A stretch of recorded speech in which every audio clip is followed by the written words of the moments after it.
السلام علیکم ورحمۃ اللہ وبرکاتہ۔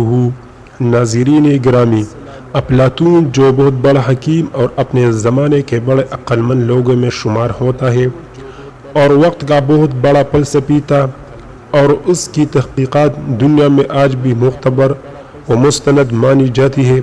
کہا جاتا ہے کہ وہ حضرت موسیٰ علیہ السلام کے زمانہ کا تھا۔ اس کے بارے میں لکھا ہے کہ وہ جنگل میں ایک معمولی جھونپڑے میں رہتا تھا، لوگوں سے میل ملاپ نہیں رکھتا تھا۔ اگر کسی کو اس سے ملنا ہوتا تو پہلے سے اجازت لینی پڑتی۔ وہ اللہ کو تو مانتا تھا مگر رسولوں کو نہیں مانتا تھا۔ حضرت موسیٰ علیہ السلام سے ایک دفعہ اس کی ملاقات بھی ہوئی تھی۔ حضرت موسیٰ علیہ السلام نے اس سے کہا کہ میں اللہ کا نبی ہوں، میرے اوپر ایمان لاؤ۔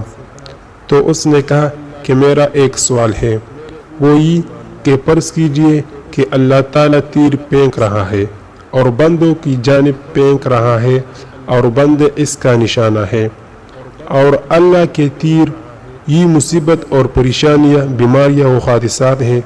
اگر بندے اللہ تعالیٰ کے ان تیروں سے بچنا چاہے تو کیا طریقہ ہے؟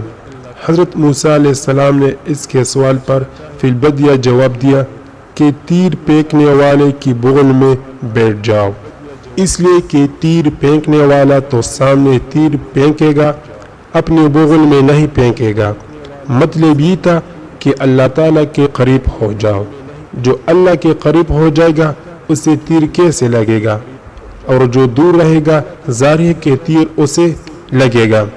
جب یہ جواب حضرت موسیٰ علیہ السلام نے دیا تو وہ خوشی سے اچھل پڑا اور کہنے لگا کہ ایسا فی البدیہ جواب تو شاید دنیا میں کوئی دے نہ سکے، اور کہا کہ واقعی آپ اللہ کے نبی ہیں، میں مانتا ہوں، لیکن آپ جاہلوں کے لیے ہیں، آپ کی ضرورت مجھے نہیں ہے، کیونکہ تو میں بڑا عقل مند اور فلسفی ہوں۔